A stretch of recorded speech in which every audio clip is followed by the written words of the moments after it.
Well, hello, folks out there in YouTube land. This is Sports Talk Jay with my bro Chillmont. We are here to talk about what you saw on the thumbnail, which is the scandal that nobody is talking about. And at this point, I think it's a scandal. Let's get real with this. And I'm going to pull up an article, and we're going to talk about that first, and then we'll go from there, and Chillmont and I will discuss it. So let me pull this up. And this article goes, the crazy officiating stat from Tennessee football's 3 away games. This is by Ryan Schubert, and that's on Rocky Top Insider. They misspelled criminal, not crazy.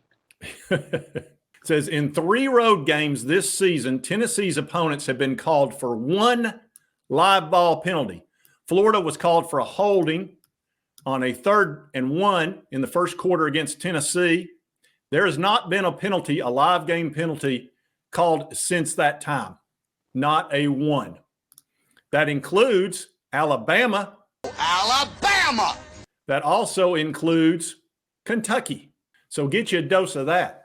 All right, Wilmot. So that's 1 penalty, 1 live game penalty in 3 away games. That includes Florida, Kentucky, and Alabama. How is that possible, and how is that not a scandal at this point? Well, the fact is it's not possible. It cannot happen. I mean, when have you ever heard of going one game in a Division I game, especially against 2 ranked teams, that there's not been a single live penalty, not 1 hold, not 1 pass interference, not one. There was 1.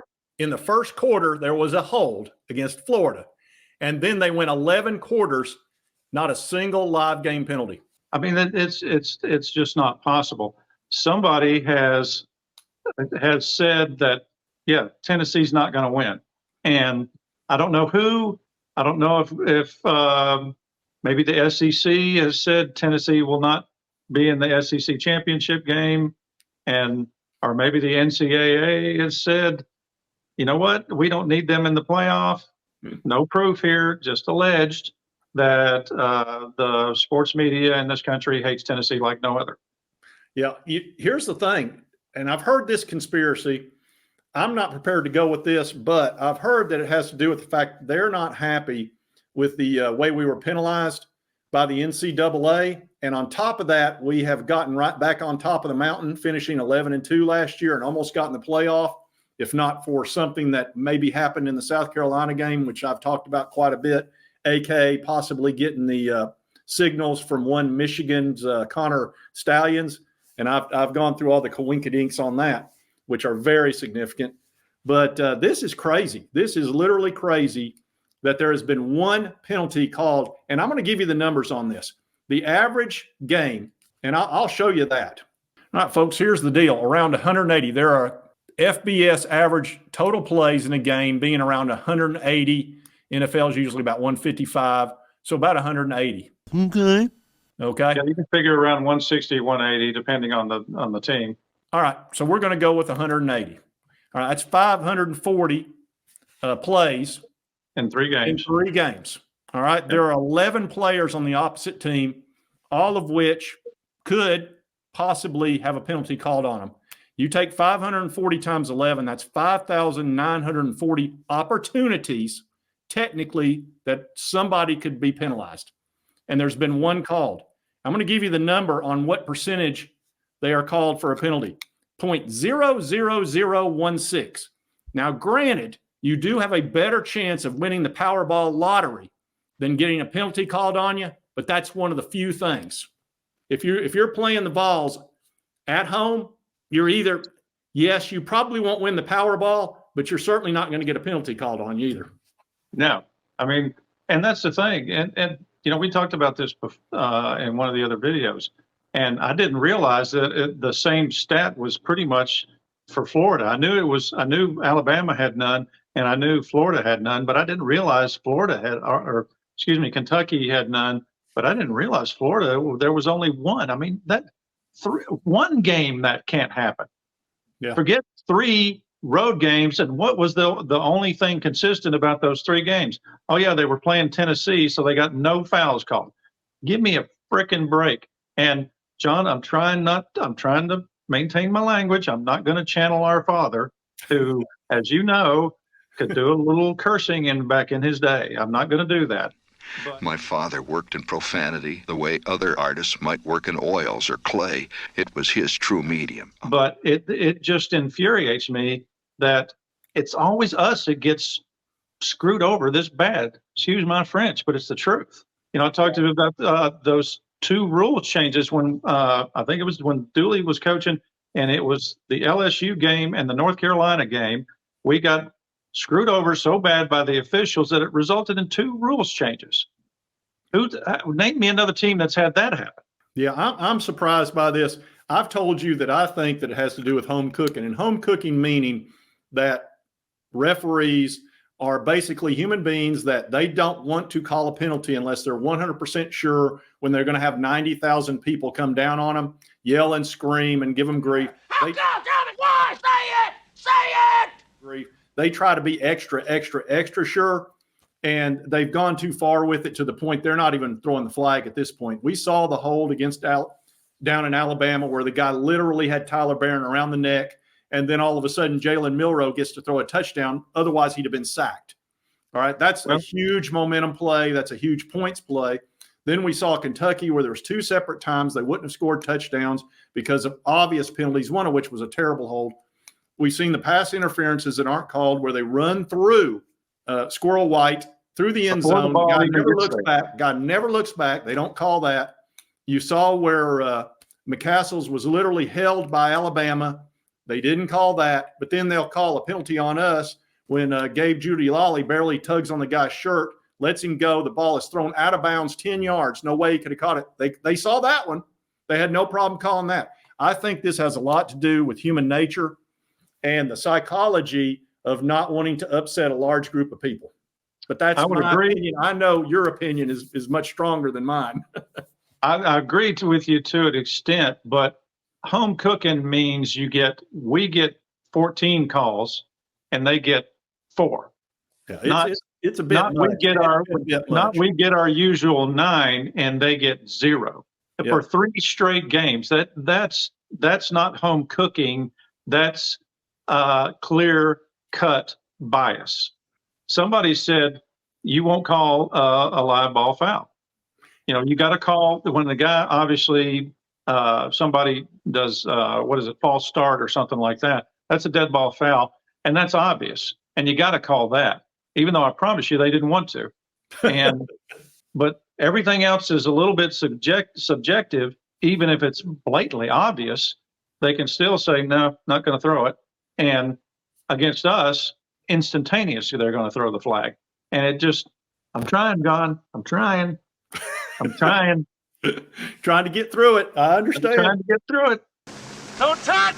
Well, now, Chilmont, I happen to know that you have a theory pertaining to one Nick Saban, that he has some pull with the SEC, that he might have some pull with officiating. Now, I don't know if I 100% go along with that, but you might want to explain that. Well, I know that Emperor Palpatine, sometimes called Nick Saban, has total control of everything that goes on down in Alabama and Tuscaloosa. You know that, John. He controls the media, and I guarantee he controls the refs. Emperor Palpatine, he's got a part in this, and the SEC wants them at the top, them or Georgia, and they don't want Tennessee to come to the party. They don't. And I'm telling you, somebody has executed Order 66, and they're eliminating us out of anything big as far as conference championships or getting to the playoff. Execute Order 66. Emperor Palpatine or Emperor whoever's in charge of the SEC or the NCAA has said, execute Order 66. And I'm telling you, this is what has happened.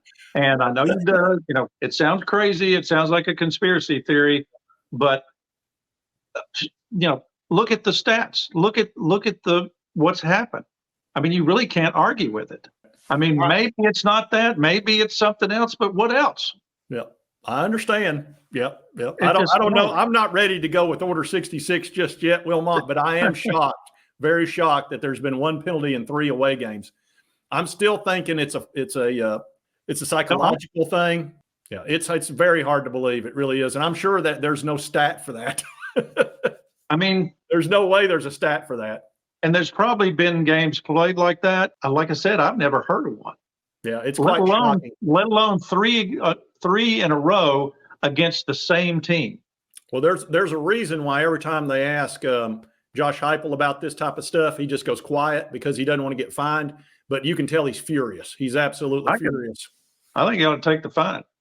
Well, he's trying to be a professional, but I'm sure. And I would just repeat that stat. We played 3 teams on the road, and combined, all 3 teams have received 1 live play penalty, 1 in 12 quarters of football. Yeah, it's Somebody in the media tell me the last time that happened.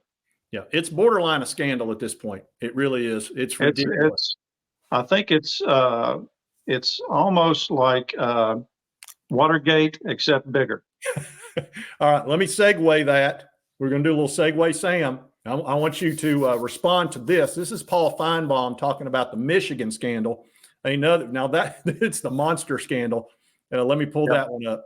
Yeah, I caught his clip the other day when they asked him about it, and he defended me.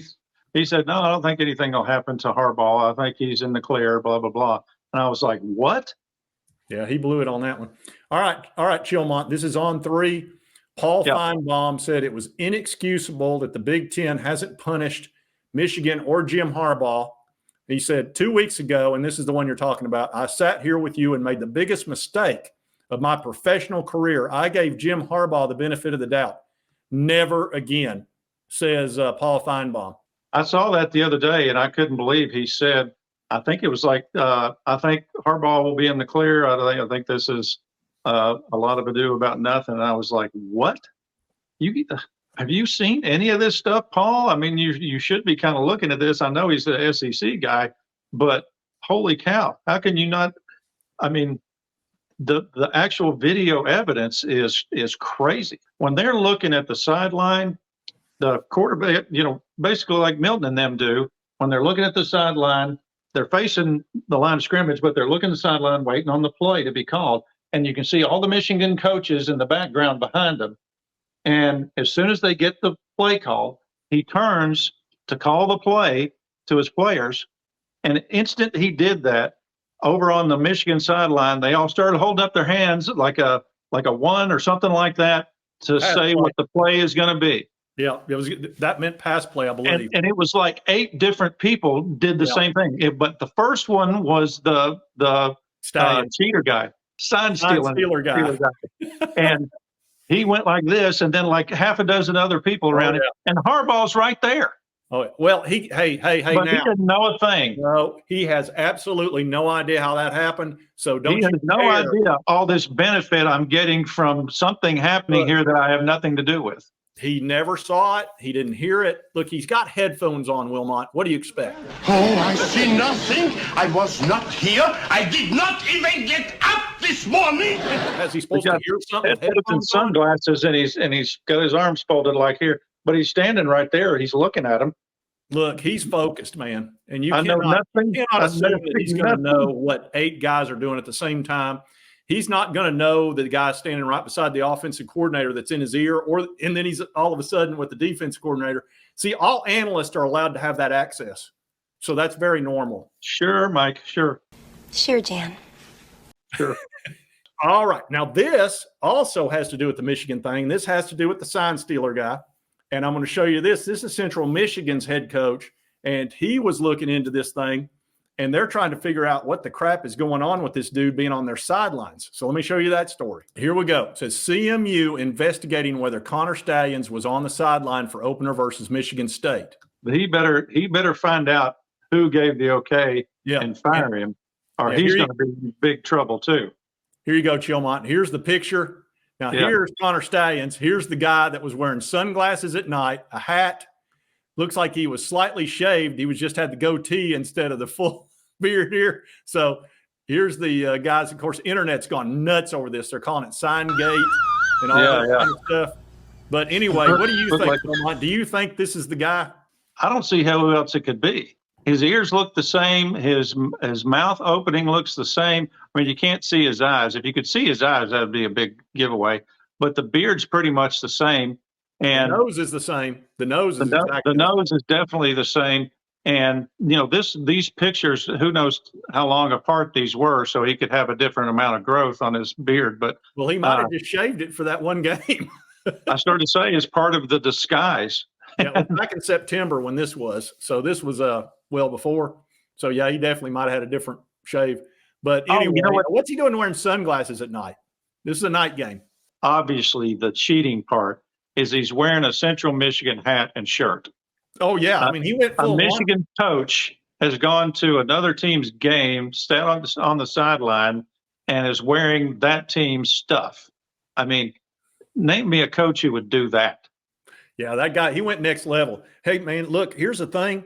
You got to take your hat off to a guy that's willing to go to that depth. I mean, if you're gonna cheat, just go ahead and cheat the whole dadgum thing. He's gonna cheat his butt off. In for a penny, go for a pound. They can't get you for cheating more, but He went all in, man. Obviously, this is what's happened, and apparently they had like a spy team. It wasn't just him. They had other people doing that too. Yeah, he had minions going to other games. Yeah, he was sending people around. He had a budget. He had the whole 9 yards. Now, remember, this was a KGB network. You need to remember, Harbaugh had no idea. So don't you even think about saying that he did. It was just his amazing on-field coaching that changed their trajectory the last 2 years, especially against Ohio State. What do you think Ohio State's feeling right now? Well, it was like you said in one of those other videos. He was on the verge of getting fired. Exactly. Who else was on the verge of getting fired? Who else? Shane Beamer was on the hot seat. Yeah, both on the hot seat, and boom, now they're not. Yeah, Beamer wins 2 top 10 victories against teams he had no business beating. And then what does Jim Harbaugh do? He beats Ohio State after losing them 8 straight years. Suddenly he beats them 2 years in a row by 2 and 3 touchdowns. Yeah. I mean, come on. Hello. It's obvious. Hello.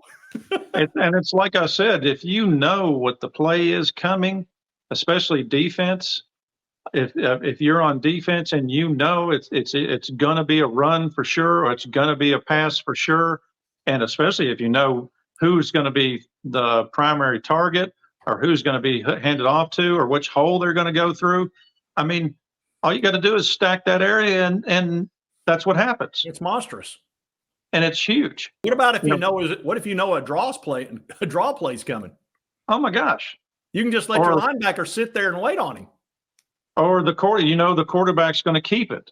Oh yeah, it's a monster. Instead of handing off. That's huge. And at this time, I do want to thank today's sponsor, which is Eco Heating and Air. They have 3 locations, one in North City, which is right next to Knoxville. They service that entire area. Jamestown, Tennessee, and Dunlap, Tennessee. Now, these folks are big-time Vols fans, and they had been watching this channel, and they reached out to me, wanted to see about sponsoring, and we discussed it and worked it out really well. And it's really important that you take care of your HVAC, your heating and air, because if you don't, look, it's getting ready to turn cold, and you know how bad it gets in the summertime, because if your unit goes out, it'll be 85 in your house in about 10 minutes, and nobody wants to deal with that. Well, guess what? In the wintertime, it does the opposite. It's getting ready to be under 30 degrees every night, so you'd better have your HVAC ready, that's for sure. The last thing you want is your unit to go out, and then it's 10 or 15 degrees at night. So Eco, which is known for their really fast service, they have a maintenance special right now that includes 2 visits, a 21-point inspection, and a special UV cleaner that they'll add to your unit, the type they use in hospitals, and you'll get that for free as part of their maintenance agreement. So be sure to check out Eco Heating and Air. They have great ratings, whether you check out Google or Yelp or wherever, and they take really good care of their customers. I can tell you right now, several years ago, I didn't take care of my HVAC, had to replace the whole unit, and that was $8,000. And that was back then. What do you think it would cost now? So be sure you take care of your HVAC. Don't be like me, and don't be like Aunt B. Why didn't you call the man? I should have called the man like you said. That's right. Call the man. Yeah. All right, folks, if you like this content, be sure to hit that like button. Let's be able to continue to cover the Vols and all our opponents. And, Bambi's going to hit that like button. Yep. There is a subscribe button right over here. Hit that, and that helps you get my videos, makes it easier. And I hope you did like the content. We'll see you next time on Sports Talk Jay.